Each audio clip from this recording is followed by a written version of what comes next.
Ce week-end, je suis repassé devant mon ancien appart à Lille. 14 mètres carrés de souvenirs. Et là, mon cerveau m'a balancé une projection privée. J'entendais les voisins râler, je sentais l'odeur du café qui s'échappait de la cuisine. C'était vivant, chaleureux, presque touchant. Sauf que, détail croustillant, j'aimais pas mes voisins. Ouais, et ce n'était même pas du café, c'était des clopes froides du mec du palier. Et puis entre nous, j'aime pas le café. Ouais. Alors, qu'est-ce qui s'est passé là-haut dans mon cerveau? Pourquoi cette reconstruction façon cinéma sentimental? Dans cet épisode, je vais vous raconter des histoires tragiques des personnes exceptionnelles qui ont perdu leurs souvenirs, de celles qui se souviennent de chaque instant de leur vie, et même de celles qui se rappellent des choses qui n'ont jamais existé. Et pourquoi cette scène n'ont-elles rien d'une fantaisie?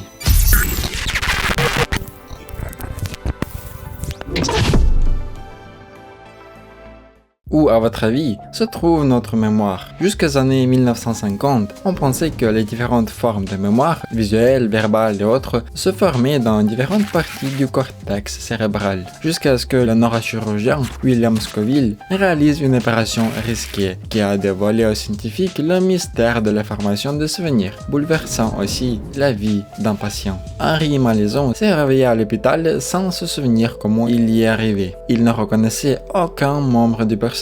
Et en se regardant dans le miroir, il a vu le reflet d'un vieil homme, alors qu'il n'en avait que 27 ans. Henri était resté coincé dans le passé. Avant l'opération, Henri souffrait d'épilepsie progressive. Pour le libérer de son mal, William décide de lui retirer l'hippocampe des deux côtés du cerveau, enfreignant aussi la règle cardinale de la neurochirurgie: ne rien retirer des deux côtés. L'épilepsie n'a pas disparu totalement, mais elle est devenue contrôlable. Cependant, Henri cesse de retenir les événements de sa vie. Il pouvait conserver une pensée durant seulement 20 secondes avant de se laisser distraire et tout recommencer.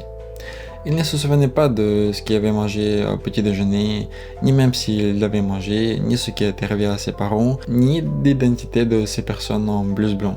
Et malgré cela, il n'était pas un légume, il était un homme gentil et plein d'humour, avec un IQ de 110. Son humour et sa logique n'étaient pas affectés, et seule la mémoire était touchée. Il a même appris à jouer du piano et à résoudre des casse-têtes. Jour après jour, il remplissait le même mot croisé, pensant que c'était un nouveau. Henri a vécu jusqu'à l'âge de 82 ans, croyant qu'il en avait encore 27.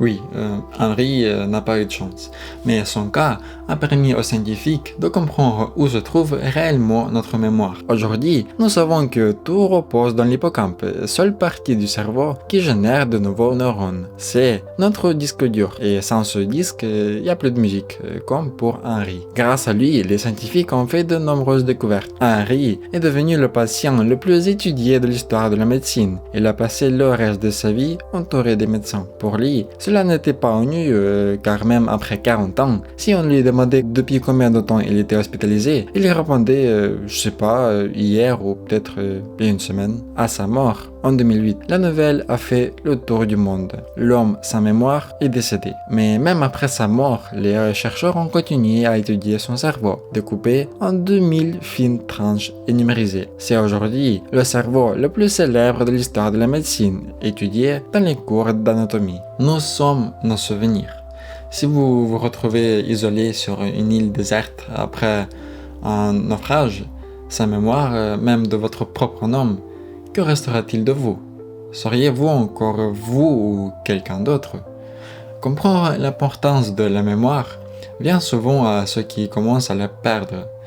Une personne sans mémoire ne peut malheureusement pas mener une vie épanouie, alors qu'une bonne mémoire est un vrai cadeau de la nature. De nombreuses personnes essayent par tous les moyens d'améliorer leur mémoire, sans savoir qu'une personne avec une mémoire absolue a existé et qu'elle a eu de sérieux problèmes. Oui. Il s'agissait de Solomon Charachevski, un journaliste moscovite qui travaillait sans jamais prendre de notes. Il avait une mémoire parfaite, capable de retenir des tableaux remplis d'informations sans aucun sens, ou de reciter la Divine Comédie, sans même connaître l'italien. Son tout premier premier souvenir remonte à ses 6 mois. Il se rappelle d'une image de sa mère, floue, chaleureux mais agréable. Sa mémoire, même pour cette période où son cortex visuel n'était pas encore développé, était phénoménale. Pour beaucoup d'entre nous, certains de nos sens se connectent entre eux, comme les sons et les couleurs. Par exemple, je pourrais dire que le son d'une contrebasse évoque une couleur un peu orange, légèrement bordeaux. Mais chez Solomon Charnevski, tous les sens étaient entrelacés. Le son avait une couleur, la couleur un goût et le goût un son. C'est ce qu'on appelle la synesthésie. Et malgré ses incroyables capacités, Charachevski n'a jamais vraiment réussi à exceller dans un domaine particulier, car son don avait un revers. Sa mémoire immense le freinait dans sa capacité à penser en termes d'abstrait. Par exemple, il avait du mal à reconnaître des personnes spécifiques, notant que leur voix changeait jusqu'à 20 fois dans la même journée. Lorsqu'il remuait son thé, il entourait la cuillère dans un mouchoir pour étouffer le bruit, car chaque son évoquait en lui une avalanche de chiffres et de symboles. Le bruit des conversations pendant le repas lui enlevait le goût de ce qu'il mangeait et le son d'un violon rendait ses aliments plus salés. Ce trop-plein d'images mentales devient pour lui une malédiction à vie.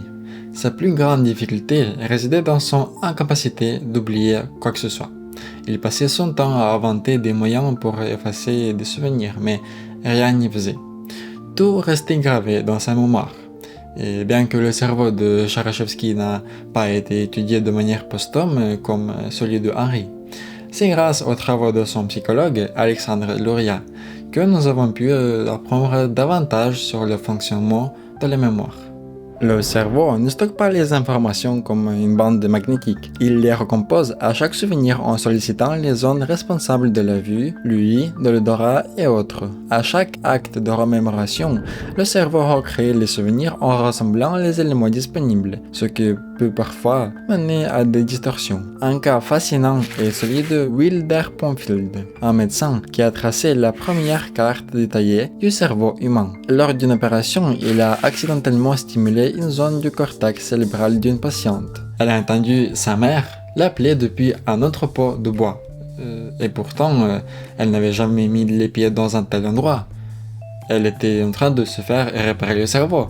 Les opérations de cerveau se font sous l'anesthésie locale. Le patient reste pleinement conscient pendant toute l'intervention. Les médecins demandent souvent au patient de jouer d'un instrument de musique pour s'assurer qu'il ne touche rien d'important. À première vue, on pourrait penser que cette femme a simplement rappelé un épisode de sa vie, comme cela arrive sans besoin d'électrodes dans le cerveau.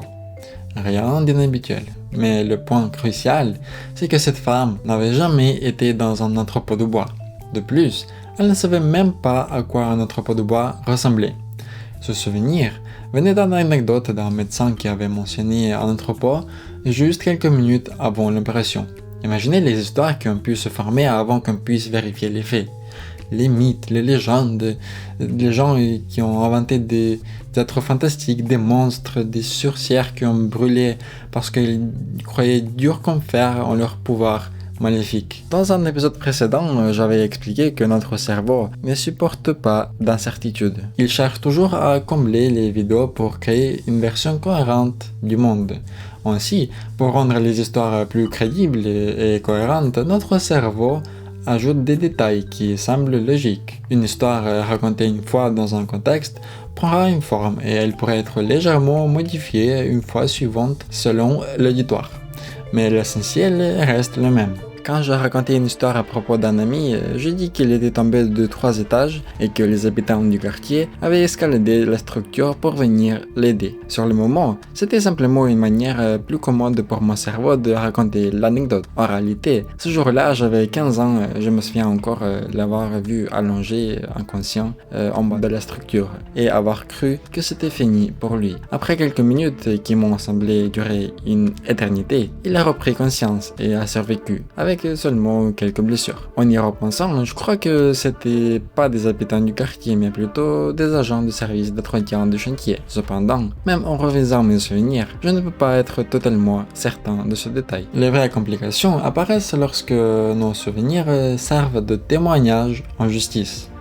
Dans un film classique 12 hommes en colère, cela devient un enjeu central. L'un des cas les plus tragiques est celui de Steve Titus, faussement accusé de viol. La victime, en le regardant droit dans les yeux, l'a reconnu comme son agresseur, même s'il était innocent. Titus a purgé 4 ans de prison avant qu'on ne retrouve le véritable coupable, Edward Lee King, un sociopathe responsable de 55 autres viols. Malgré cette découverte, la vie de Titus a été irrémédiablement brisée et il est décédé d'une crise cardiaque provoquée par le stress. En seulement 35 ans. C'est ainsi qu'un faux souvenir a ruiné une vie. Des cas comme celui de Steve se comptent par des milliers dans le monde. Avec l'apparition de tests ADN, on a découvert que 300 personnes emprisonnées aux États-Unis pour viol étaient en réalité innocentes. Cela pose une question troublante.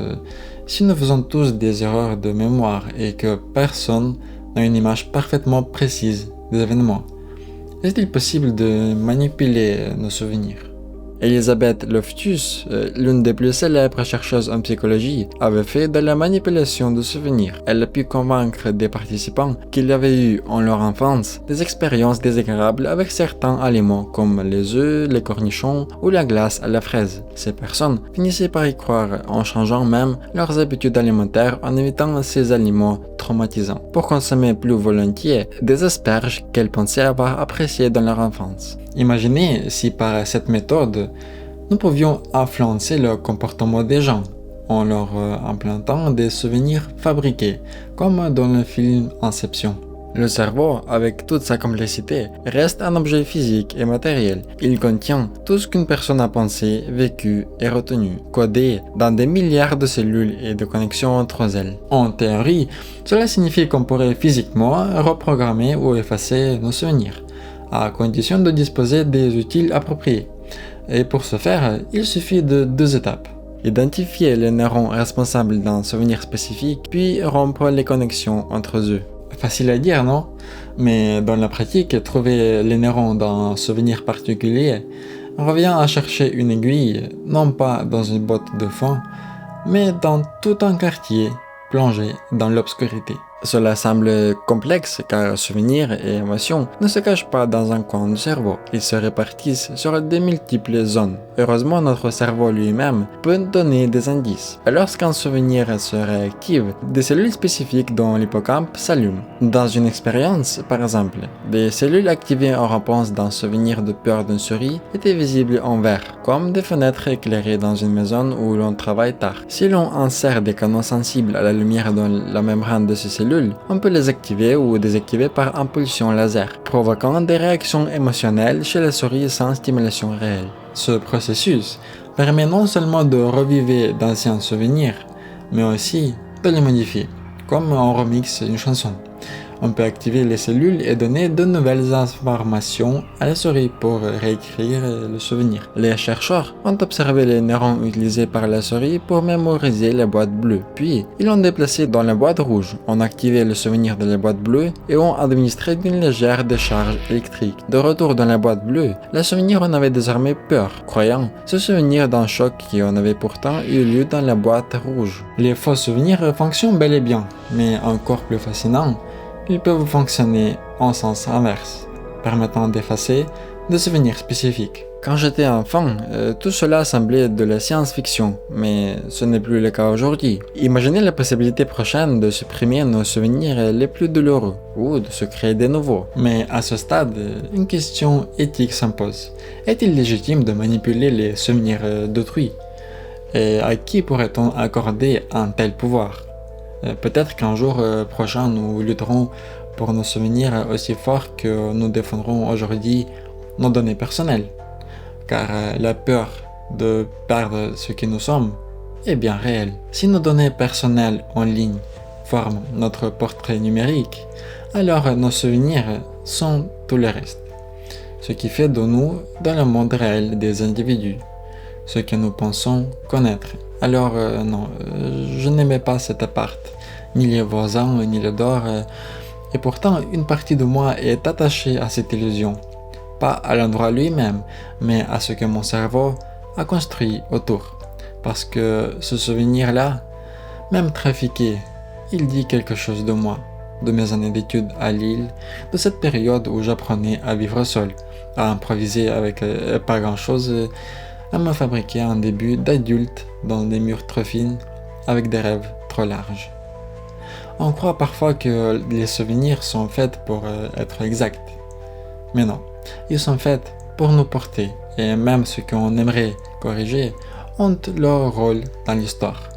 Alors non, je n'effacerai rien, même pas l'odeur des clopes. Restez curieux, et comme d'habitude, entraîne ton cerveau. À la prochaine.